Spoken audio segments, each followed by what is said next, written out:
गाड़ियों में जो पेट्रोल हम भरवाते हैं वो असल में बनता कैसे है, कभी सोचा है? ये एक ऐसी चीज है जिसका इस्तेमाल हम लगभग रोज करते हैं, पर इसकी कहानी शायद ही किसी को पता हो। चलिए आज इसी दिलचस्प सफर पर चलते हैं। तो सबसे पहले एक बहुत बड़ा सवाल आता है मन में। हम सब पेट्रोल पंप जाते हैं, गाड़ी में पेट्रोल भरवाते हैं और चल देते हैं, पर ये सब शुरू कहाँ से होता है? अक्सर लोगों के मन में ना एक बहुत ही कॉमन सी सोच होती है इसके बारे में।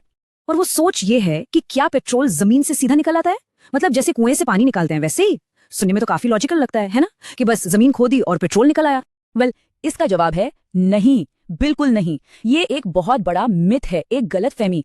तो फिर अगर पेट्रोल जमीन से नहीं निकलता तो फिर असल में निकलता क्या है?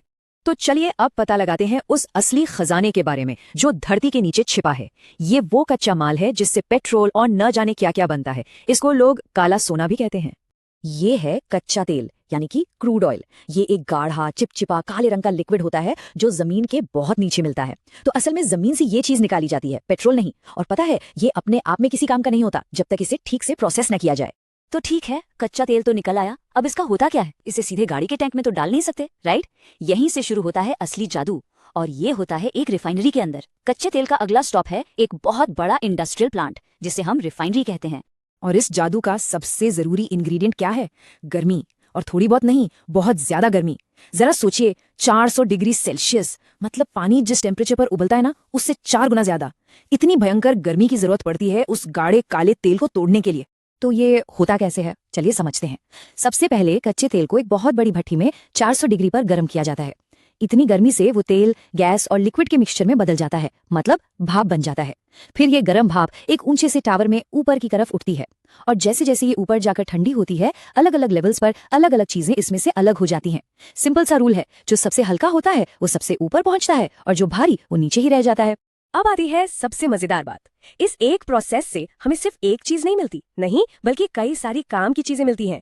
मतलब एक ही कच्चे माल से इतने सारे प्रोडक्ट्स। और ये रहे वो प्रोडक्ट्स, हमारा पेट्रोल जिससे गाड़ियां चलती हैं। फिर आता है डीजल, जिससे बड़े बड़े ट्रक और बसें चलती हैं। और हाँ, एलपीजी, अरे वही लिक्विफाइड पेट्रोलियम गैस जो हमारे घरों में खाना बनाने वाले सिलेंडर में होती है। सोचिए, ये सब पेट्रोल, डीजल, एलपीजी सब एक ही चीज से निकलते हैं, क्रूड ऑयल। है ना कमाल की बात? लेकिन सवाल ये है कि ये सब करता कौन है? ये इतना बड़ा प्रोसेस अपने आप तो होता नहीं होगा। इसके पीछे बहुत बड़ा इंडस्ट्री और बड़ी बड़ी कंपनियां काम करती हैं। चलिए जानते हैं कि भारत में ये काम कौन संभालता है। भारत में ये जो पूरा कॉम्प्लेक्स काम है ना, इसे इंडियन ऑयल कॉर्पोरेशन जैसी बड़ी बड़ी कंपनियां संभालती हैं। मतलब जमीन से कच्चा तेल निकालने से लेकर उसे रिफाइन करने और फिर देश के कोने कोने में पेट्रोल पंप तक पहुंचाने तक, ये सब कुछ यही कंपनियां मैनेज करती हैं।